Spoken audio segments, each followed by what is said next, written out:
think that right now AE are still trying to find their own and are very responsive when it comes down to the draft. Yeah, they're very responsive. I think they're a bit more confident and willing to try different things comparatively to Team Liquid Philippines. But there are a lot of fan favorites right here. Sanford, Carl TZ, Sanji, JP, as well as Yuk TZ. This is a lineup that has won a world championship in the past and has had difficulty reliving those glory days and readjusting back to the assassin meta. They're perfectly capable of executing, but they're not really sticking out. And that can be a flaw that other teams can take advantage of. Well, what was their recipe for success previously when they were in those, big glory days of being that Echo Express and now turning into the Cavalry Charge? A lot of it just came down to whether or not, Sanford was able to play high damage EXP laners, and then having a gold laner who's not only independent but can also be played through given enough resources with the support of Sanji and as well as Carl TZ. I think that's the biggest problem right now, because now that he's kind of shifted over to, hey, Carl TZ, we need you to play more of a carry role, it's really, really difficult because mechanically speaking, I feel like Carl TZ in terms of his signature picks has not been as explosive compared to some of the other teams we've seen. Some of the younger teams, like younger junglers around the world, have been showing us. Yeah, I think the better a jungler was able to adapt and adjust to the utility meta, the more difficulty they have of switching back to the assassin meta is because they've had such a successful change in mindset. I think because Carl TZ had already been starting to take a bit of a step back from the spotlight to give more space to his newer teammates, he's having a bit of difficulty clawing his way back up onto that stage. He's still a very solid player, don't get me wrong, his fanny was not bad. But not bad is not good enough nowadays. MLBB has evolved so much and requires so much from every single player that Team Liquid is having difficulty adjusting to it. Absolutely. I think, the hardest part is reaching for more, getting higher and more valuable conversions in general. But against Alter Ego, I'm curious to see whether or not they can hold their own.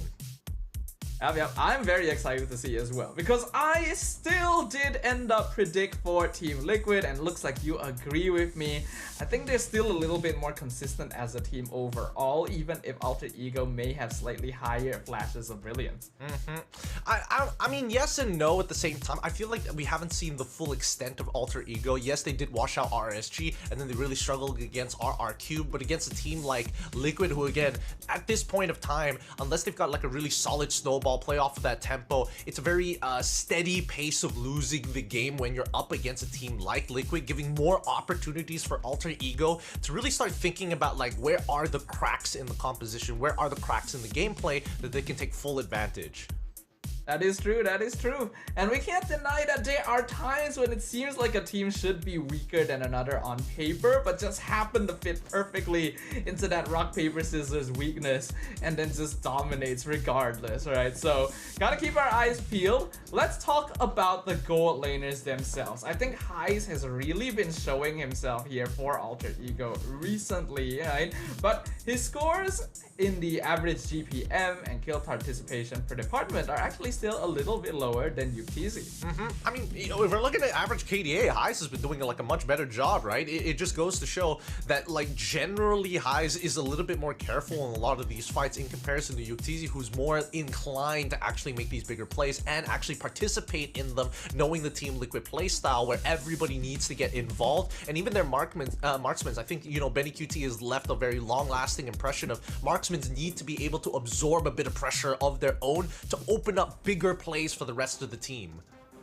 But I think, just from my personal perspective, Heis has already shown that he's actually capable of being more independent as a gold laner as well, right? His higher KDA shows that he actually does have the micro mechanics to be able to support winning out 1v1s. But now, let's get ready for the Land of Dawn itself. The draft for game number 1 is up on your screens. Team Liquid Philippines on the blue side, Alter Ego on the red.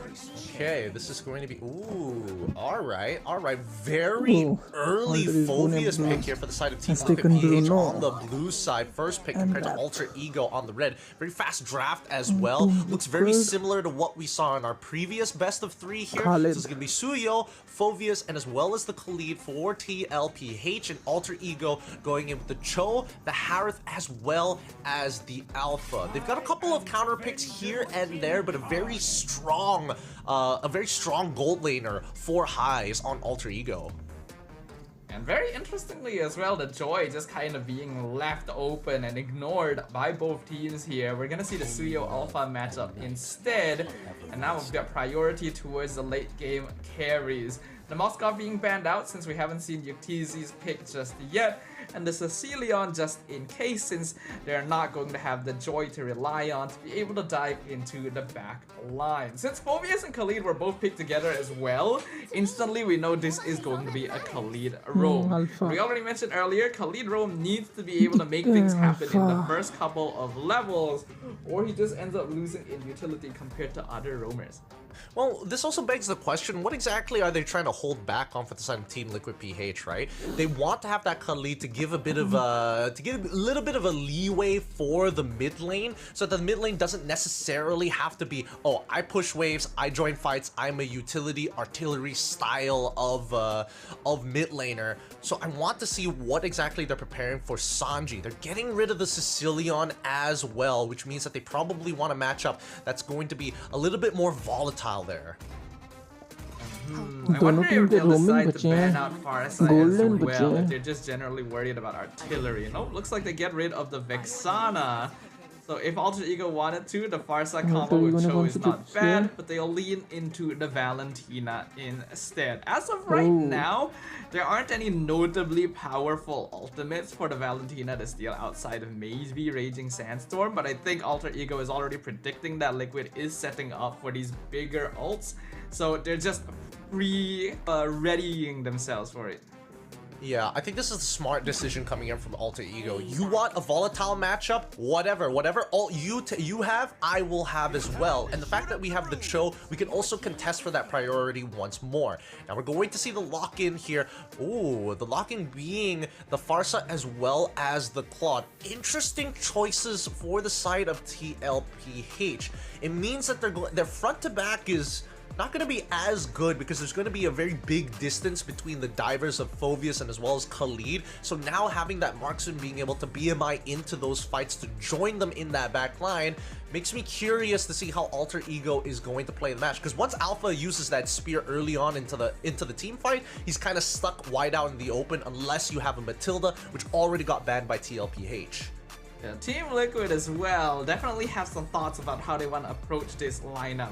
Claude naturally loses lane to Harif, so picking it into the Harif can be considered kind of risky, and I think that means that Liquid wants to lean towards ganking the gold lane a little bit more often with this Khalid and Farsa to get that innate snowball going.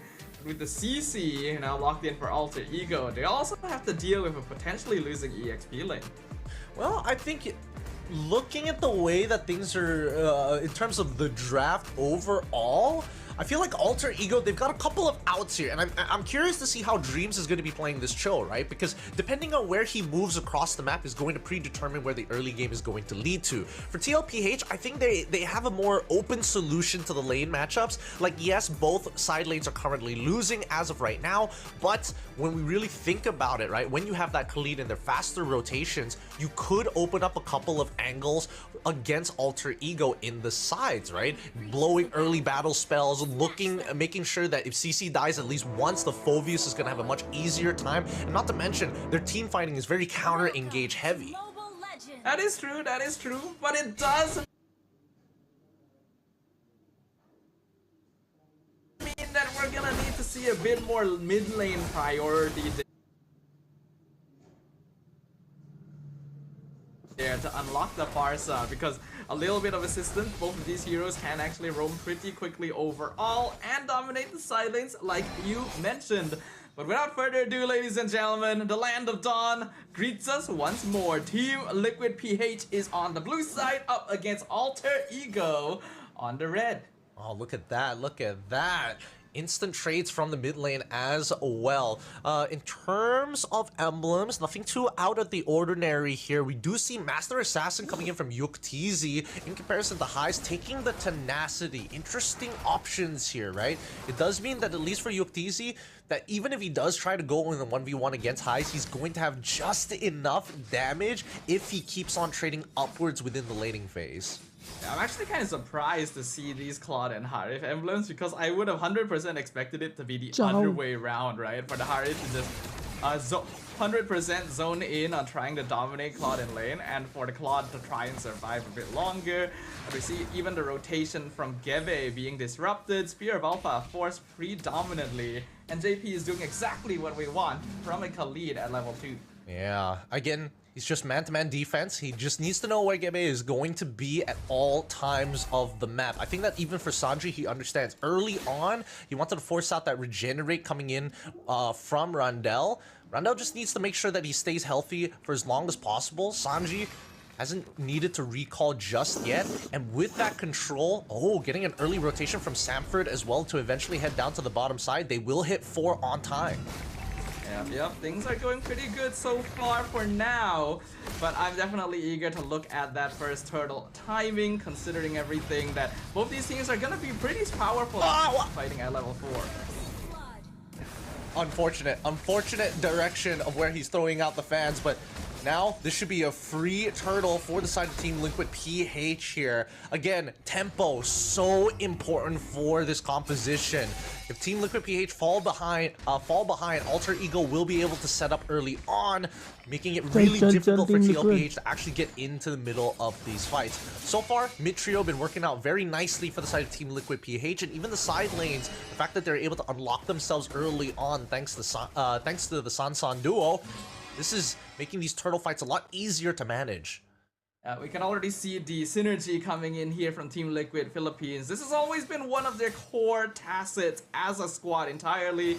Better District using mid lane, Kaltizi on top of Gebe, already dropping him quite low. Even the Retri baited out here. That'll allow JP to instantly invade. You could see the coordination from Liquid putting a lot of pressure on Alter Ego. Even at the top lane, the Zaman Force and High still loses the trade. Dreams comes in, gets the kick, Purify, use BMI. Yuktz totally fine. Yuktz is playing a beautiful lane. He is winning out his trades against High. Oh, hold on. Randall manages to dodge the Raging Sandstorm for now, but just look at that tempo control. You have mid control, you're stealing away the camps on the side, making Gebe's life so difficult. And they're continuing to make his life difficult. So in his face, but Spear of Alpha. Can he get the punish here? Quick 3-man gang. Yep, a little overextension coming in from Team Liquid PH. Sanji understands what his role is. Can't be a part of every single fight. Oh, hold on. That's gonna be a nice LTZ. Do it. Doesn't do enough damage yet at all. LTZ will also die there as a really. Yeah, for now, things are they're losing sight of their tempo here. They need a 3-to-2 ratio in the middle of in these types of fights, right? They need to have 3 of their members ready to go, 2 on the enemy side, and if they don't have that, the 2-to-2s are pretty difficult. Let's see, Turtle again, highly prioritized by TLPH. All 5 members are here. Kaltizi gets it quite easily. Unfortunately, Dreams can't really provide too much outside of vision. Gebe tries to steal some farm. Not quite able to get it, and now he's being chased apart. Spear of Alpha defensively. Groundale is here. Raging Sandstorm connects with the flicker. JP sets it up. Stolen Feathered Airstrike, dropping Sanford real low, but Infernal Pursuit keeping him alive. Dreams actually having to dive away as well. But Sanji going to be traded away with the Zaman Force. Highs coming in for backup. Gonna be able to trade 2 back for Alter Ego. Oh, it's gonna be tough, and now with that 2-back trade, they're looking for the tier 1s as soon as possible. Is Alter Ego gonna take that space here for Sandstorm God? Not even gonna do anything about it. They find another kill this time around. Alter Ego taking full advantage of the space being given to them and really punishing the overextensions coming out from the side of Team Liquid PH. As much as Liquid is trying to be as fluid as possible, it is costing them a lot. They need to be very clean on what they are trading exactly. Uh-oh. Yep. Oh, Gabby in some trouble, but he connects the Spirit of Alpha. Purify used on Sanji to get away as well. Both teams trying to be quite active right now. Team Liquid had been successful with their ganks up until this point, but Alter Ego have finally been able to counter-engage. They even get some very important assists on highs to boost up the High Rave's gold. So because of that, the gold lead for Liquid actually isn't that much. Well, I mean, at the end of the day, Team Liquid PH are making sure that their rotations are faster. It's just that Alter Ego have been able to punish them a little bit harder. Most importantly, Team Liquid PH, they've taken down some pretty important objectives here. They were able to secure 2 of the turtles in this match. They also crack open the mid-tier 1 as well as top-tier 1. Oh, and now we can see Alter Ego shifting their gameplay style, specifically focusing on snowballing highs as much as possible. They know that Gebe will just have to try and catch himself back up. Conceal on Dreams, looking for Kaltiz. He gets the kick, not the direction they needed. Raging Sandstorm to cancel things out, but Spirit of Alpha on 2. Kaltiz blown up in an instant. Sanford in the backline on top of Roundel, but with no jungler. Gebe gets the turtle for free quite easily. Sanford still trying to buy time. 1v4 almost picks off Roundel, but isn't quite enough. Gets picked off in the end as the rest of Team Liquid are forced to disengage. The push and pull is happening consistently. When Team Liquid get first position on this turtle, unfortunately they didn't have that much coverage over the entirety of the map and let Cho actually slip through into the backline. And again, great target priority by Dreams, right? Making sure that he's hitting somebody who doesn't have Purify and most importantly can't secure the objective himself. Taking down Kaltiz is really huge for the composition considering that they initially had 2 turtles in their hands, and finally Jebe is in a much better position against Kaltiz now, equal in level, stealing his camps to catch back up, and still has the top side to farm back up as well. And just a few swift moves, Alter Ego have been able to trade the gold lead onto their side instead. It's still not very much. Team Liquid does actually farm very quickly, all things considered.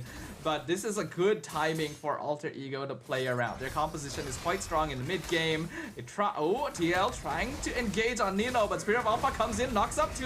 Feathered Airstrike gonna be used as well, but Raging Sandstorm lands on double targets. Nino gonna be traded away. Gebe losing his health as well as Dreams now chased down with the blazing duet. Wave of the Dragon connects onto Yuktizi. He's gonna try and get away, not gonna be successful. The rest of Team Liquid though has his back. They're looking for vengeance, they're looking for blood, and they will find it. 4 members of Alter Ego traded for 1. Man, these teams are looking really equal when it comes down to the team fights here.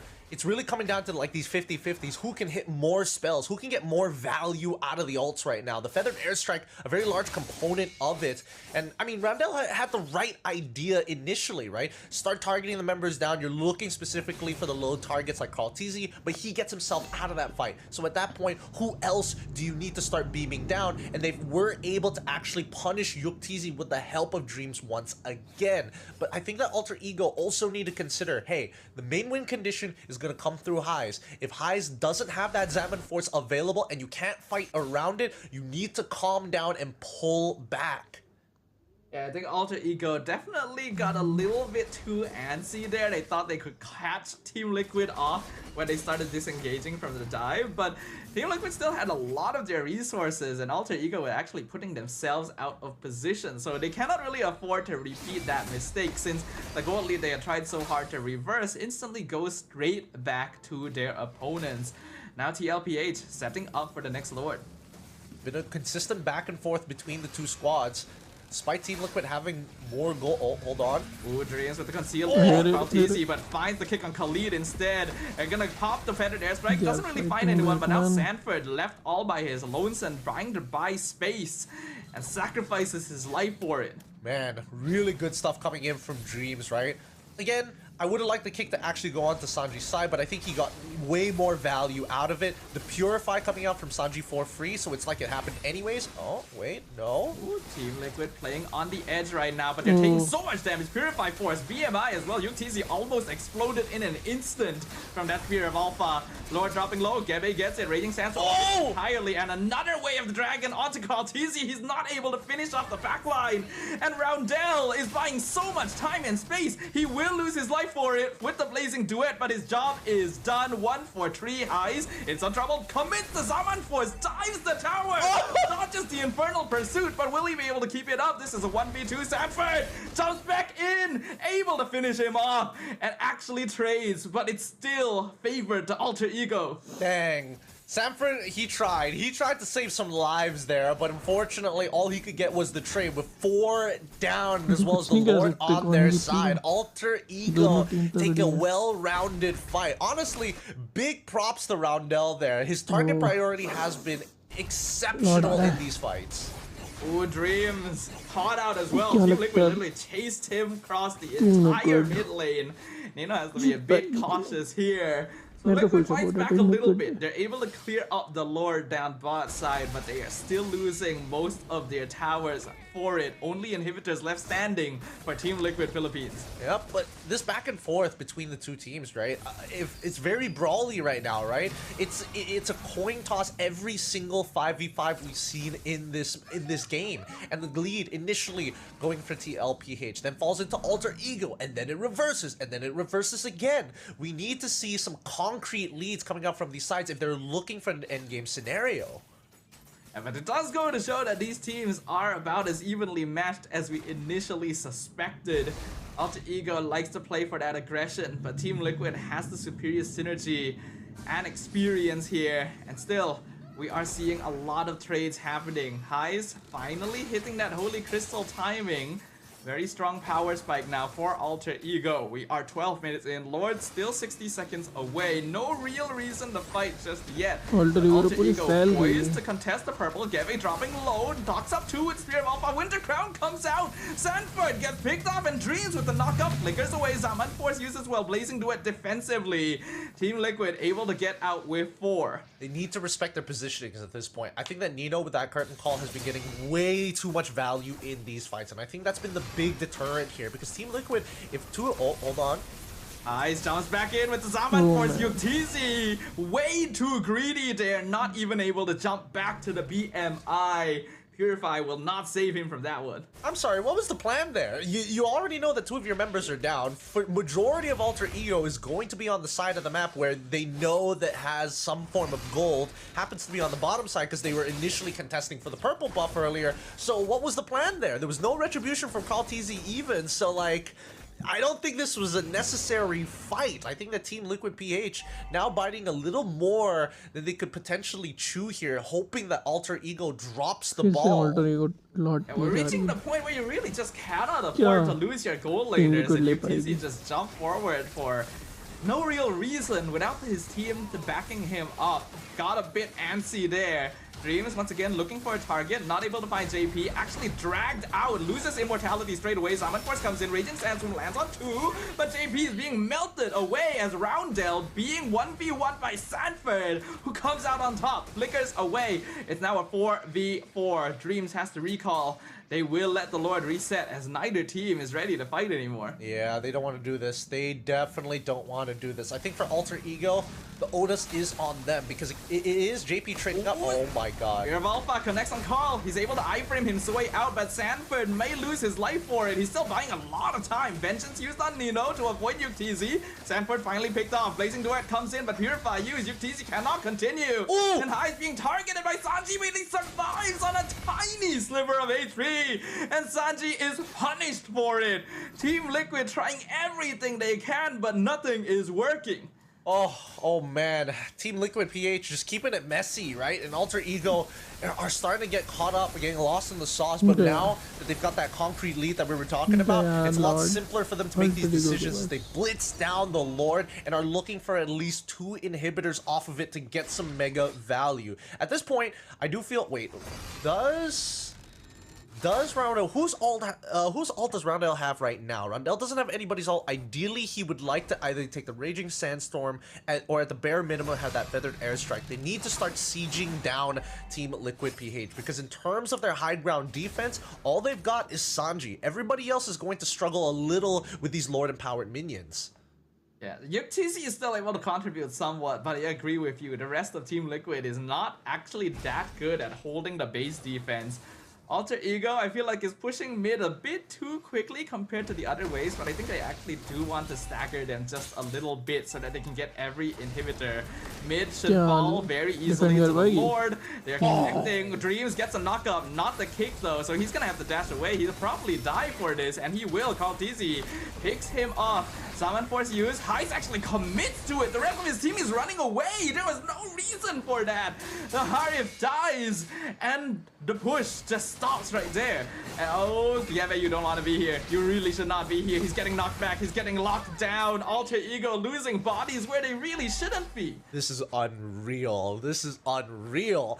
The amount of miscommunications that are happening, it's really wild. It's really, really wild. I'm guessing that Highs knew that his flicker was about to come off a cooldown. He was hoping to bait out Team Liquid PH into an unwinnable fight, but Gebe already used the Spear of Alpha to create some distance down by the mid lane, so that was not an option anymore. And this turnaround is looking great. Oh, Dream's taking a lot of damage, but he's actually eating it just fine. Nino actually becoming a threat to Liquid.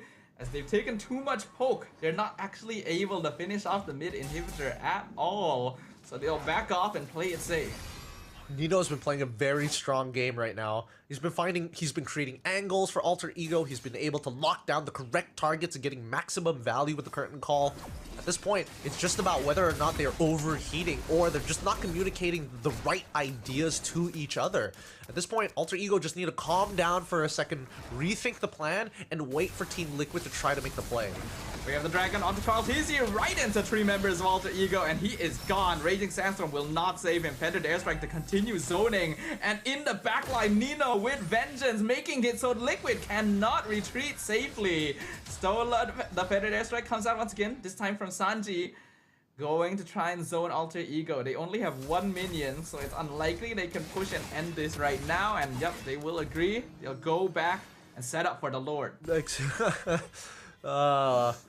I'm surprised that Alter Ego even bothered walking up that far to try and contest it, but at least now that they get to stagger themselves back, JP is going to have to try and open the map as much as they can. At this point, we're hoping that at least for YuTZ, he's able to get some value. Oh, that's a very early Feathered Airstrike. Yeah, Sanji tried to burst Roundel, but was unsuccessful. Summon Force comes out, and he's gone! He's just melted away! Blazing Duet comes out, but Dream's still alive! Doesn't even pop Immortality! The rest of TLPH having to expend Flicker to get away. Backline, focused by KalTZ, but he loses his life instead. A nice dodge from Hyde, but not quite enough as JP flickers in with the Raging Sandstorm to trade for him. It is 3-4-2 in favor of Liquid, and the Lord is still pushing down mid lane. Can YuTZ and Sanford hold this? Might be a little hard. I think Sanford could buy some time, but I don't think YuTZ can get into this. Yeah, he's in trouble. Fear of Alpha connects. YuTZ doesn't have Purify, but he can BMI out. Lord on top of the crystal, and they're just gonna target it. Alter Ego wants the win, and they will get it. Team Liquid, they put up a strong fight, but it was not enough as Alter Ego takes game number 1.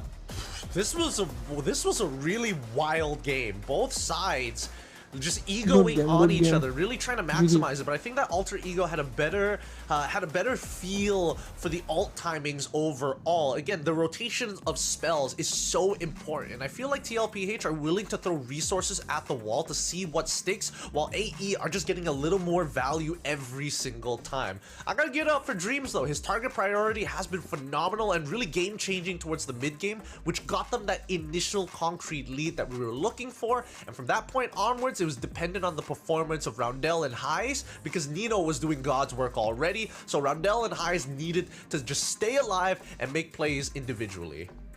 Yeah, I mean, we talked about this before the game even started, right? TLPH is a solid lineup, but are still playing a very safe form of MLBB that relies on playing off one another.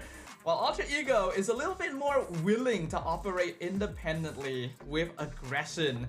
And well, if you have two teams attempting to ego challenge one another, then who's going to come out on top but Alter Ego themselves, right? I think, like you mentioned, Gideon, very clean gameplay. They have the tools and very good heroes for just diving the Team Liquid backline, for which they don't actually have a lot of answers for.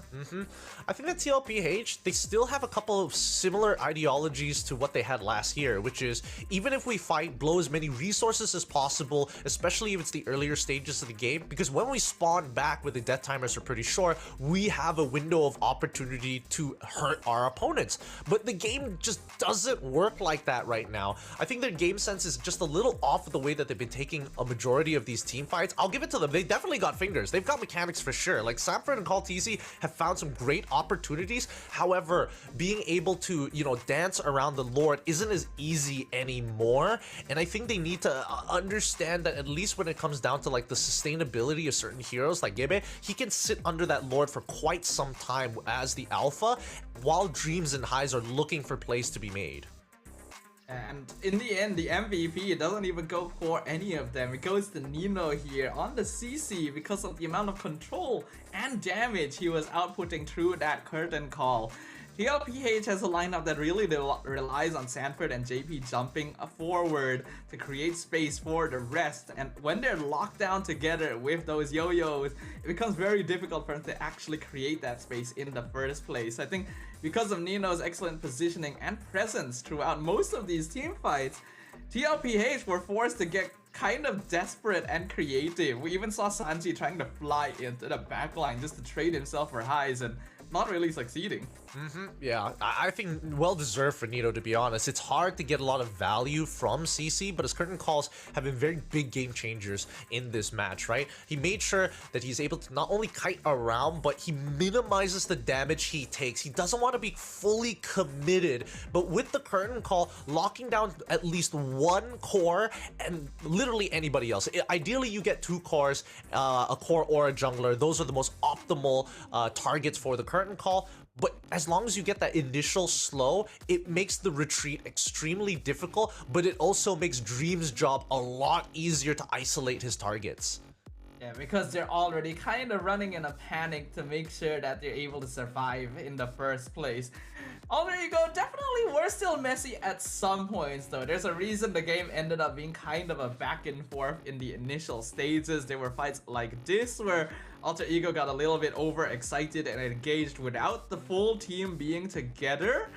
But still, they were able to hold themselves well. I think Highs came in at good timings as well. Roundel was trading really well by himself. Alter Ego came into this match very ready.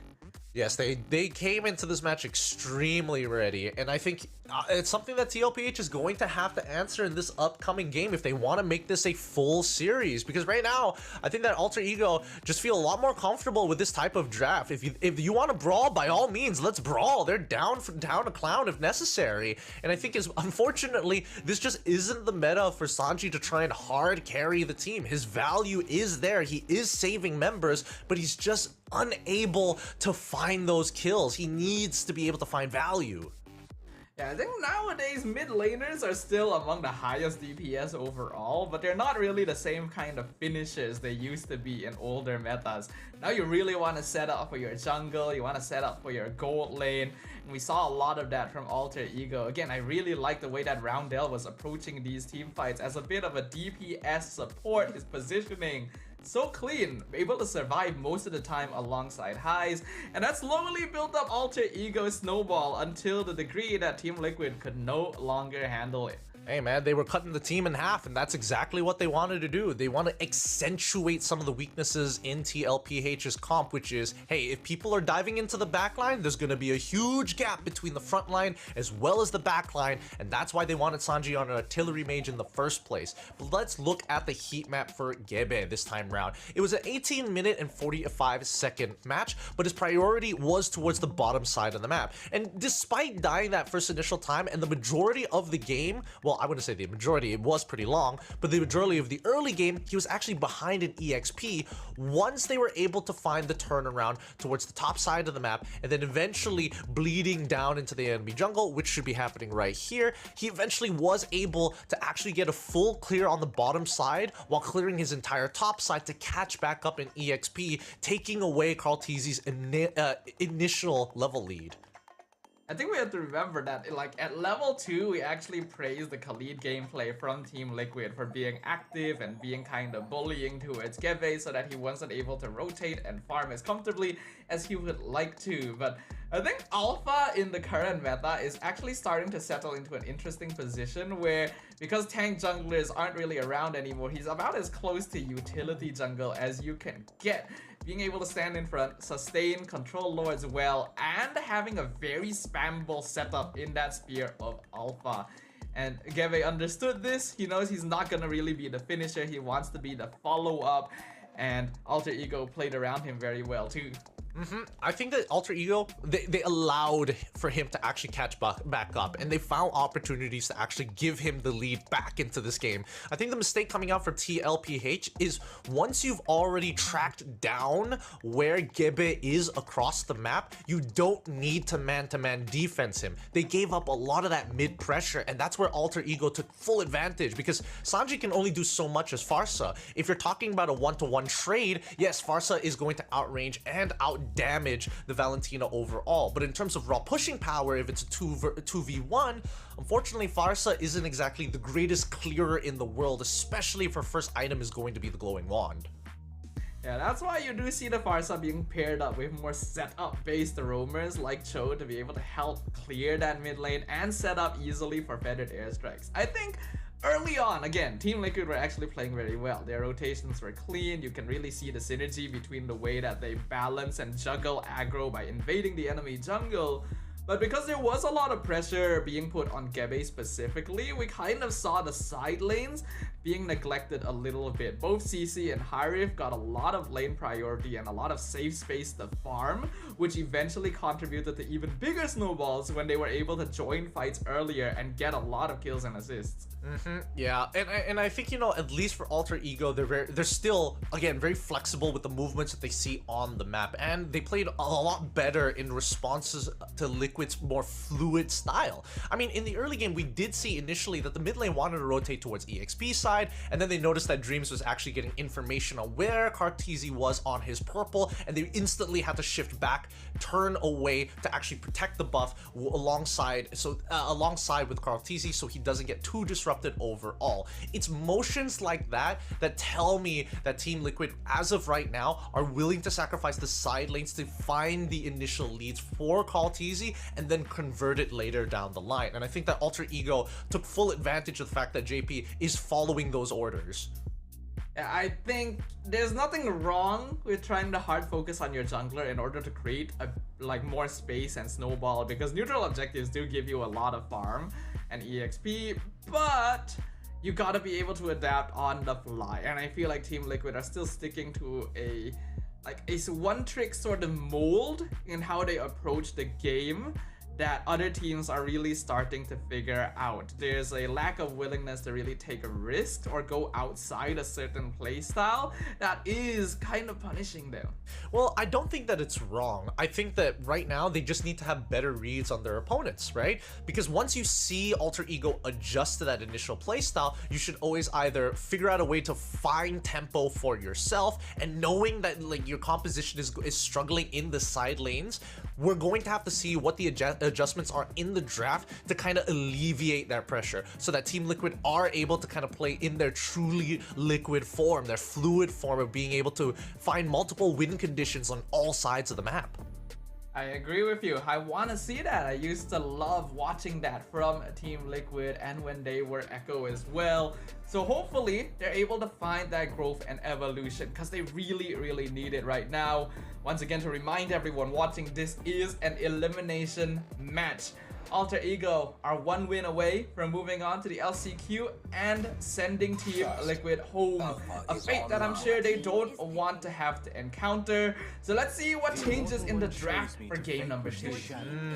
Looks like Team Liquid PH want to play the Joy into the Suyo matchup. They got rid of the Alpha, realizing that Gebe is a little too comfortable on it. Let's put him on something a little bit more volatile, but they're also being able to secure the Granger. I'm rather surprised so far. Based on what we've seen in these matches, you would have expected it to be banned out by blue side. I think that Team Liquid PH pretty happy with this. They don't have to lock in the Joy right now, but they're going to secure the Cho. Yeah, they're already expecting Alter Ego to go for the Harif in this phase, so the Cho is the counter it, and they already know that Joy doesn't do too badly into the Harif as well. So immediately challenging Alter Ego to switch up their hero pick. See what else they have in store. Looking at what other power picks that are available here. The Harif does get locked in, but ooh, the Valentina gonna be picked very early on once again. Not too surprised with that. Overall, I mean, Roundel has done a very good job in game number 1 with the Valentina, and it allows Alter Ego's draft to be a more flexible. At the very least, whatever mid lane ult you have, I will have as well. That's not that big of a deal. The real question is what the supports are going to be for the side of Alter Ego. I am curious to see whether Team Liquid is opting to play Cho as a flex. I know for a fact that Samford has shown off that he can play Cho EXP, full tank concussive blast as well. This could allow JP to go back on that Khalid, but not gonna go for the Joy. Instead, gonna go for the Hayabusa instead. Okay, so Team Liquid can play for more of an early snowball style composition here. With the Hayabusa and Granger, they already have potential early and late game scaling. They can pair it up with a potential Pharsa in the mid lane if they want to lean towards earlier priority, or they can go for even the Sicilian to just completely outscale Alter Ego once you reach the later stages. They're gonna get rid of the Tigreal since they want to play for more river prio and just generally more space on the map. I like it. I like it a lot. I am curious to also know what the EXP matchup is going to be like, and I think Team Liquid PH are more aware of that. I think they're not going to reveal, they're not going to do a double flex just yet. Oh, but Alter Ego get rid of the CC here. Huh. Fulvius is still open. Lucas is also still open. They don't want to show the EXP first because each have their own difficult counter matchups.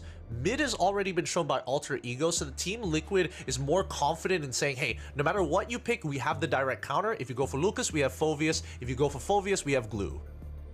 Yeah, I think Team Liquid can definitely leave Sanford's hero pick for last, since they already know what the mid lane matchup is going to be. They're probably banning in that direction as well. They could get rid of things like the Khalid if they really want to make sure they have early game prio, but go ahead and ban out the Fulvius instead. Instantly leads me to think they probably want Lucas. Oh, they want Lucas for sure. They want Lucas for sure. Banning out the Fulvius, especially seeing like 3 dashers on the side of Alter Ego, it's pretty funny, I have to admit. Now let's see what Alter Ego is going to respond with. They see this, there's nothing much they can do about it other than banning out the Lucas right off the bat, right? That's all they gotta do. But no, they get rid of the Pharsa instead. Okay. Okay, so Team Liquid can either go for Lucas right now if they want it 100%, or go for the mid lane matchup since they already know it. Looks like the former was the choice. So now Alter Ego will have to have a bit of a harder time since the more obvious Lucas counters in lane like Fulvius and CC are both already banned out. They could go for like Gatot, play like a very pillow fort style, just clear waves, let Lucas rotate first if necessary, and then come in with the AOG. If they want to win out lane, they could go for something wild and crazy like Dyroth, but even then, it's still a little risky considering how easy it is for TLPH to actually attain a snowball with their current 4. It's probably Hilda, yeah. I think that's the last real good lane matchup against the Lucas. And now they're gonna be looking for a rover. We've already seen like the Hilda Khalid as a way of dominating early, but the Chip gonna come out for Alter Ego here. Very, very interesting. And then the Vex as a final pick for Team Liquid. Okay. All right. I'm actually okay with this. I feel like Alter Ego's composition, I want to say the power spikes are going to be a little interesting, right? Because if they take fights too early, especially not on winning terms, like they can't just throw out the chip shortcut willy-nilly. They really have to consider a lot of factors in this match. And I think that TLPH, if they can avoid the initial power spike of TLPH on this Hayabusa at level 4, they might have an opportunity to actually take control over the mid game. Yeah, I think Chip gives them the opportunity to invade the jungle very early on to stop Hayabusa from hitting this power spike too early. But you are right, Gideon. It's gonna be risky to go too hard for the dive initially if you don't already have some priority in your lanes and in the map as well. So right now, we're gonna see how this does work out for them. Team Liquid in a tough spot. They do not want their journey to end here. They're gonna play like their lives depend on it as we jump into the Land of Dawn for game number 2. Yep, game number 2 here. Gebe going to be starting on his orange buff, Carl TZ on his purple. He's going to get a full leash just to kind of speed things up. He wants to be able to hit level 4 on time, but Team Liquid PH will need to make sure that their whole team moves as a unit, especially the mid 3, which was the big problem in game number 1. They weren't able to find that space and time. Yeah, Team Liquid tried to play a bit too aggro in game number 1, which ended up splitting their mid trio, but at their core, they're actually quite good at doing that. We can already see it. They're targeting for Dreams to get rid of Chip. Sanford gonna get first blood. Gebe chasing the backline. Sanji will be traded. It is a 1-for-1. I'm surprised that the fight turned out that way. Like, Dreams was expected to die there. Keep in mind that, like, Hayabusa, despite not exactly being the earliest of early game junglers, with Warcry, he does a surprising amount of damage. Nino, on the other hand, playing the strong lane, but here comes Carl TZ. The 1v1 against Sanford, actually a little more difficult than you would expect, and Nino has to play it safe now that Carl TZ is up here. Alter Ego gonna try and engage on JP. Oh, the evil quelling, dropping him though literally 1%. He will be able to get out there. Oh boy, this is not looking easy. The gank comes through. I don't think he'll find the kill. Yeah, unlikely here. Nino, they're gonna be able to survive on that one. And actually, baiting Sanford into thinking he wants a fight just to delay him in lane a little longer. Good movement, very good movement. But Alter Ego know for a fact that, hey, with the Yogi Shadow kill already done for, we can get this turtle for free. Oh, hold on. Ooh, they're trying. Evil quelling to 1% again! Pepe has to get out, but Sanji picks him off and Carl TZ escapes as well. Wow, that was actually kind of worth it. I'm surprised that Alter Ego wanted to take that fight in the first place, but hey, close call, very, very close call, and Sanford's also got to be careful himself. Ultimate committed on Hilda, trying to set up for Roundel's arrival, but Sanford will be able to keep himself topped up with the Unleash the Beast here. JP gonna immediately rotate to provide vision over the turtle. Both roamers right now are still level 3. Yep, but Team Liquid is the one who has the tempo, right? Carl TZ currently at level 6, Gebe at level 5. Because of how fast the initial early game was, let's see how it plays out. Oh no. Nino targeted instantly. The full 4-man collapse the moment they saw him engage on Sanji. But they will trade the turtle for a kill on the Hilda. Yeah, and that's fine, because Team Liquid PH, they understand that it's like, turtle or not, doesn't really matter to us. What we need is money. And they are giving as much money to Highs as possible. Dream specifically zoning out Yuktizi, forcing JP to respawn too. He's gonna get the kick in. Purify used on Harif into the Zaman Force. I don't think anyone's dying down here though. But they did get the Purify out of Highs, which is good enough. Yuktizi at least can even things out. He is still missing his flicker at this point of time. But Team Liquid PH, they're putting a lot of priority into this mid lane, looking for potential punishes overall. And Sanford, despite actually taking the good amount of damage, still needs to just go even and hold control over the EXP, even if he has to sacrifice a majority of his health. Sanford dueling Nino right now, but here comes Dreams and Gebe from the back. Unleash the Beast, dashing away. Vengeance used as well. He's gonna try and push his tree members into the tower, but there's no backup from his team, and even the shortcut used so that Roundel can join the fun. I think he could have outplayed it a little more there. because you do get clean animations when you transform, when you unleash the beast. Oh, this should be a guaranteed Flicker kill. Wave the dragon, no purify. JP knows it for sure. That is a dead highs in the gold lane. Again, great abuse of the windows. At this point, towards that top side, I'm curious to see whether Suyo is in a lot of trouble here. He should be dying. He is in a lot of trouble. Two-man ganked by Sanford and Carl Teasy. Team Liquid playing a lot more solid now. Their understanding of rotations even better than it was in game 1. They're making some very solid decisions overall, right? More importantly, they're not hesitating on these decisions. That's what we want to see, right? There was some hesitation, some reactiveness in game 1 from Team Liquid. There's none of that. You can see the experience really playing for itself. You know, trying to jump on Sanji, Eternal Guard knocks him up, surrounded by 3 other members. He'll have to run away there. This turtle is definitely going to be contested. They brought the full fighting force here, not to mention, Yuki just used his flicker as well. You tried to gank the jungle, gonna jump back. Nino scouts him out. Dreams is there as well. Way of the Dragon onto the Hilda, right into the full burst. Nino cannot regen. That's another pick off for Team Liquid, and now Dreams in a lot of trouble actually. Has to use his own Purify to get away. Yeah, just look at this. Team Liquid just abusing the fact that they've got plenty of pickoffs, right? That's what they want to do. They honestly don't care about this turtle. It's just a means to an end, a POI to play around while they still get pressure across the map. When these timings open up for them, hold on, JP should be okay. He's stolen, shortcut committed. Nino comes through, but yep, JP gonna be totally fine here. Sanford taking a lot of damage. Here comes the Ogi. Teasy steals the turtle away, but they're gonna take a lot of damage in return. Sanford gonna be traded for the objective. JP able to get out just fine though. I'm surprised he was able to steal that, but still, he does have a level lead for a reason. And at this point, they're all playing for Kaltizi and his snowball, right? They've developed quite a lot here. I think that Yuktisi finally hit his item power spike, and he also has a Sky Piercer inbuilt. But here comes the dive. Oh, they're diving the bottom lane. Sanji in a lot of danger. Has to flicker away. Way of the Dragon connects in the wrong direction on Nino. Highs gets a tower for free with the Summon Force. Unleash the Beast. Sanford still following up on Roundel. He is able to dash out. JP with the 2-man knockup, but Sanji gets ambushed in the back line. Nino waiting for the perfect opportunity. And he finds it. He finds it. Really good work here. And JP might be the next to fall, but manages to sneak back out. Doesn't have to use any of his battle spells, so plenty of resources saved. But in the meantime, these fights are getting closer and closer. Alter Ego slowly downloading the movements here, minimizing the overall damage, but Carl Teasy is still the big issue.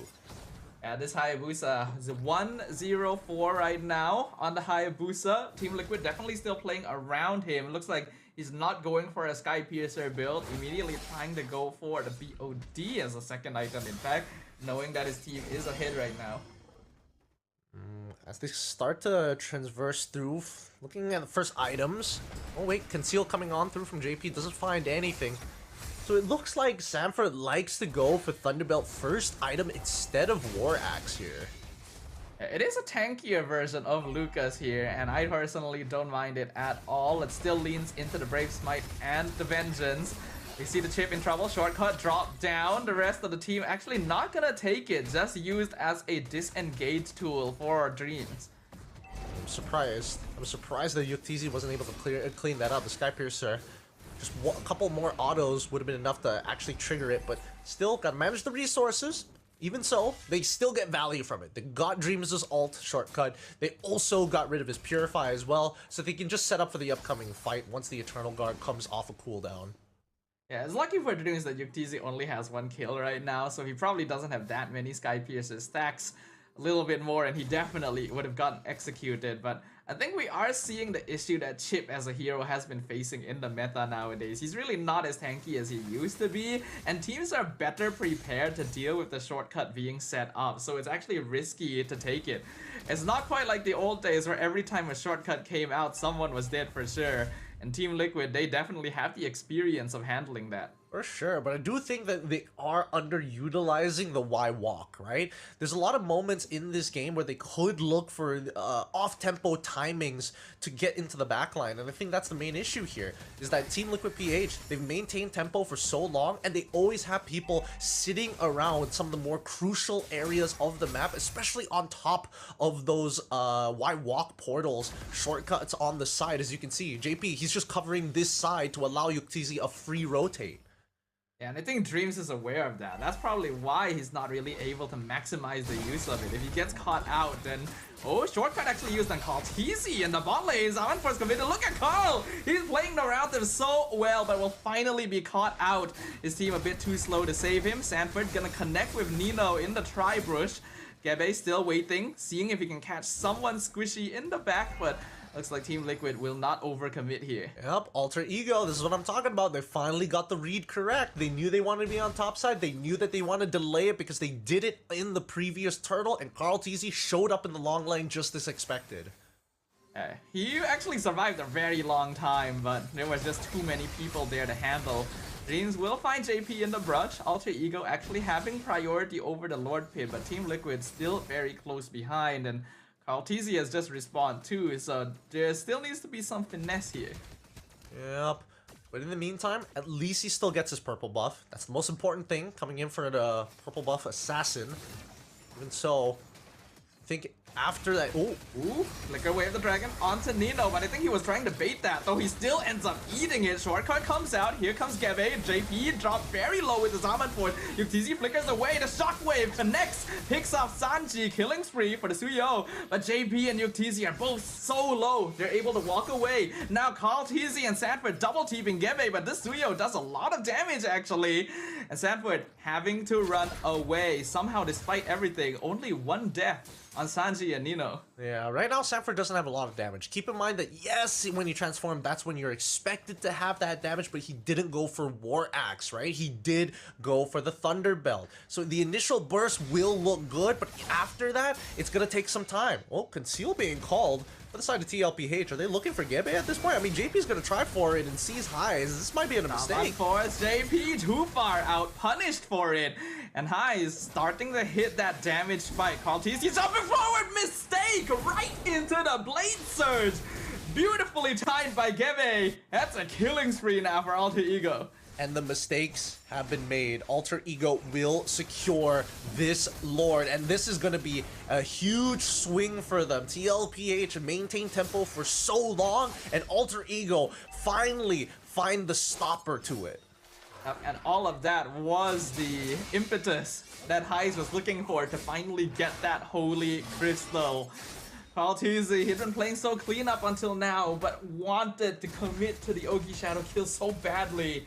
And Gebe already predicted the movement.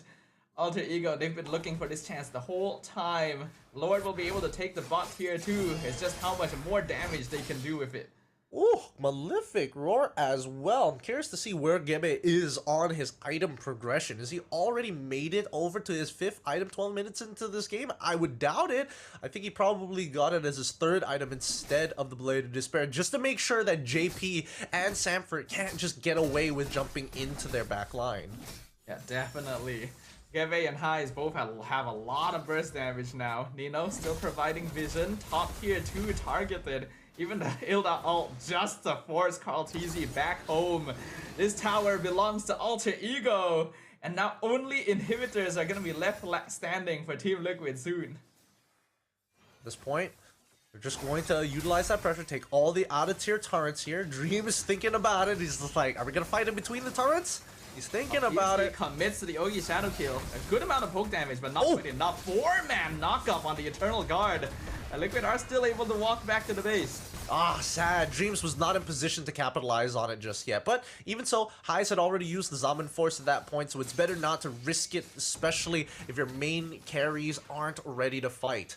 At this point, Team Liquid PH are going to have a pretty successful defense here.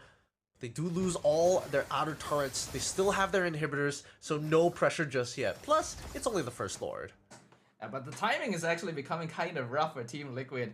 Highs has already finished that Holy Crystal, and earlier when we saw the poke from the Rhapsody from Yuktzi, it really didn't do all that much. The Granger has definitely not reached the stacks that he needs at this stage of the game, which actually puts Liquid further behind than you would expect, despite it only being a 3k net worth difference. Yeah, I am curious about where Yuktz is in his own item progression as well. Does he already have the Malefic Roar in his side? I mean, last we saw, he had the Hunter Strike, he had the Sky Piercer. Not too sure from this point onwards whether he is on his has completed his third item. In the meantime, though, let's have a look at the item list. Ah, yes, he's actually pretty darn rich as well. Fourth item already completed with the Blade of Despair.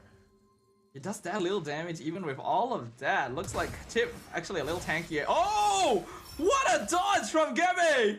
He predicted the flicker Jikundo. That was nice. That was real smooth. I gotta give it to him. That was really That's smooth. crazy, actually. But with that being said, now that they know that JP doesn't have the flicker, the big playmakers out of the picture, they can actually force this fight. Team Liquid PH, you gotta come to us. We're gonna start off on the Lord first. Gebe has been feeling it this entire game. He's dodged so many attacks, but that was the cleanest one yet. We see Dreams in the back line with Conceal. Nino already scouting things out. JP dropping low so fast. Highs picks him off. Gebe still gets the Lord. And Kaltizi trying to escape, but he dances right back into the shortcut and gets stunned. Alter Ego with 2 kills and the Lord. This just might be Alter Ego's game, because now with 2 members down and the Lord spawning at the perfect time, they will have an opportunity. JP will be back up for the defense, but Carl Tz will be bolting over into the fight, but he's also playing Hayabusa, which is not exactly known for its great defensive inhibitors. Yeah, a lot of heroes from Team Liquid's side are starting to lose their value the later the game goes. And you have the Lord pushing up top. That inhibitor already nearly dead. It's gonna just fall from a single crash. Bottom is gone. Mid is gonna follow. No inhibitors left for Team Liquid. JP not able to set up for a kick at all. Palpizzi only just respawned. Dreams going in. 2-man stun. Really nice positioning so far. Shortcut comes out just to provide some extra shielding. Sanford trying to take the front line. Will actually be able to clear out the Lord and not much to work with. Kaltizi comes in. Ogi Shadow kills. Not able to execute anyone. No Sky Piercer. Kaltizi able to dash back away. What? All of Alter Ego is still alive and Gebe goes back in to get one more. Has the immortality. Will be able to respawn in a tough spot though. Finally gets shut down by Sanford. Kaltizi looking for a bit more. Pops the immortality on Dreams. Conceal comes out.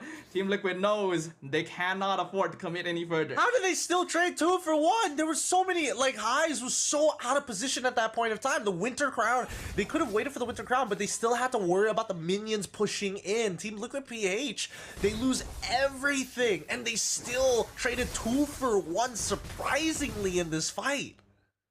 Alter Ego are really feeling it in this game number 2. The momentum they gained from their previous victory is pushing them all the way forward.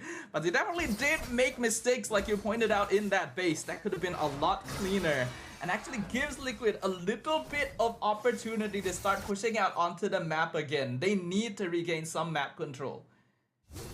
Going to continue dancing around, but this is a really difficult position to play for if you are Team Liquid PH.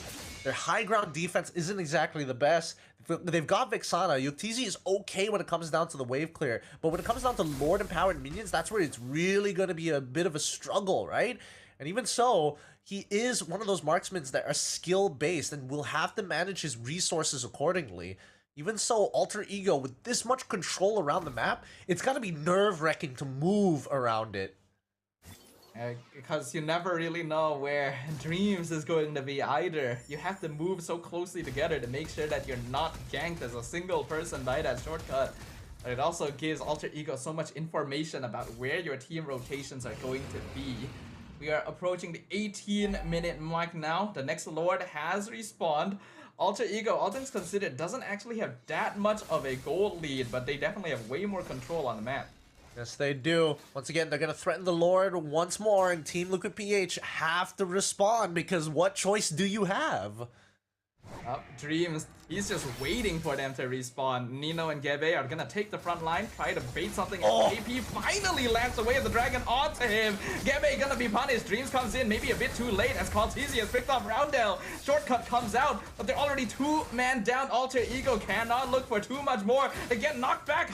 Danger now being pushed into Team Liquid, and they're chasing him down. He finishes off Sanji, but he's so low on HP. Pops the Winter Crown. The rest of his team is here. Can they defend him? He dashes away, gets the shield, switches for immortality. JP with the knockup, but Heist is still alive. Salvage Force comes out. Sanford shuts him down. Dreams not able to save him, and now they will be on a retreat. Purify not gonna save him from the damage as Team Liquid wins the engagement. God damn, that was a tough one. That was a tough one to watch because Team Liquid PH got first strike on Alter Ego, finds 2, and then it's all literally up to Nino and as well as, it was up to Dreams as well as Highs to try and make that work out. And to be fair, Highs got 2 Zaman forces in the middle of that fight.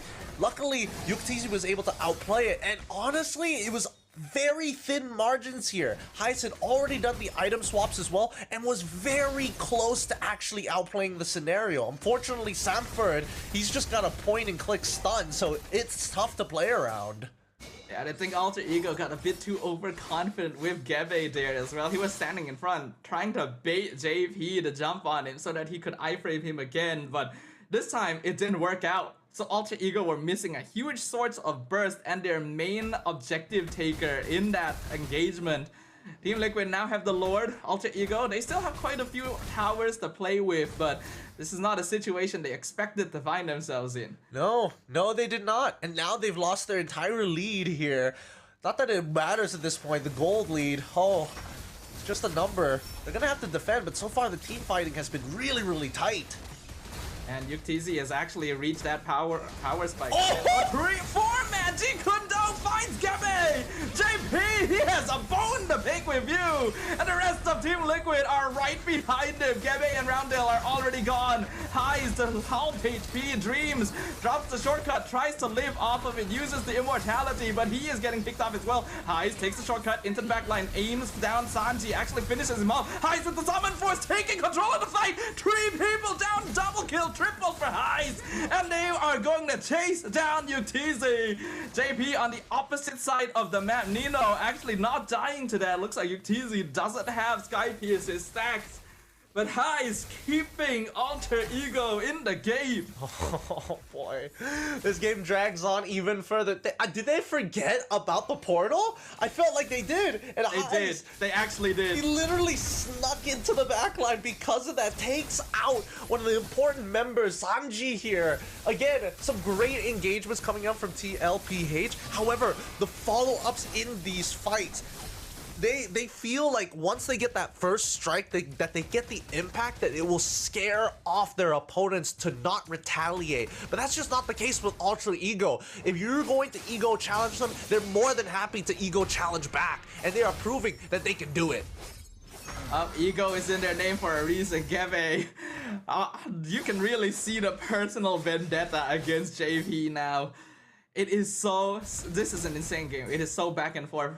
Team Liquid, they have the gold lead, but we're 22 minutes in. That goal difference doesn't really amount to anything anymore. It is all about execution. Who catches the other off guard first? Highs and Yuktisi taking the front line, the spotlight. Oh boy. Hey, it's a circus of mechanics here. Both sides really know what they're doing. They've got the fast hands to back it up. But at this point, they gotta add some macro into the mix. They can't just keep brawling it. Way of Dragon committed onto Dreams, but he has Purify, drops the shortcut. He's gonna be able to walk out just fine, and because of that, Alter Ego get the Lord for free. Worth it, and now play for this objective here, right? Gebe is able to recall and come back into it. It's totally fine, but they need to start working as a squad. They can't stick too close together because they should know that JP should have his flicker online once again. And it's gonna be tough, but they need to make sure they create enough space for Highs, and I think that Roundel needs to be able to kind of hover around Highs' position, knowing that TLPH are gonna be looking for him. Alter Ego knows victory is at hand. Neo literally just jumps into the middle of Team Liquid to try and bait things out. Dreams with the conceal. Doesn't drop the shortcut just yet. Still safe, setting up, still waiting. Vengeance used on Sanford. He jumps in, but he gets picked off by Roundel. Call TC goes in, but the Winter Crown on top of high switches for Immortality. Purify used as well. He gets blown up by the Death Sonata, but Gebe on top of the crystal. Alter Ego have their eyes on the prize, and they don't intend to let go of it. They will take game number 2 and clean sweep Team Liquid Philippines out of the challenge season. Woo! Alter Ego! Big stuff coming in from the muscling up, flexing on him a little. Both sides trying to show off. But man, Alter Ego, strong team fighting here. Great mechanics overall. And despite taking some heavy punches from TLPH, AE show that they've got a chin to take it. But that was definitely one of the best games we have seen in the challenge season thus far. Team Liquid Philippines, they've definitely figured some things out. That early game was a lot cleaner from them compared to what we've seen so far. But once you get into the mid game, the ego challenges, Alter Ego are just so willing to take whatever angle they need to make things happen. And those dodges and mechanics from Gebe as well, just gotta give a big hand all around. Yep, big hand on both sides. Imagine 23 minutes into the game, and despite all the fights, 18-16 the final kill score line. I definitely thought it was going to start breaking into the 20s to the 30s, but both sides managing expectations, item swapping to save lives. It's crazy how much we got to see in this match, jam-packed into a 23-minute game. And even after all of that, Team Liquid PH actually ended the game with a slight net worth lead too. They were keeping up in farm the whole time, even though they were losing fights left and right. They're just missing a little bit of something. It is sad to see, because this means Team Liquid Philippines will be eliminated. They won't get to move on in the competition. And it's unfortunate, because I think a couple more games and they could have really figured something out. I really think so too, but unfortunately, it's just the way the competition goes. You got to give it up to Highs though. MVP coming out big time. He was showing off some great mechanics in this matchup, and he's got some synergy with Dreams and as well as Nino here. It's clear to see that when he's working with his frontliners, he knows exactly what he wants to do. And Jimmy and Roundel really help round off the composition, because Roundel, he doesn't necessarily need to be flashy, but more so he fills in the holes that AE is lacking at the right time. He is such a clutch band-aid, especially if Jimmy is out of position. Yeah, Roundel definitely isn't going to be on the forefront of most people's minds after that game, but I love what he was doing for Alter Ego.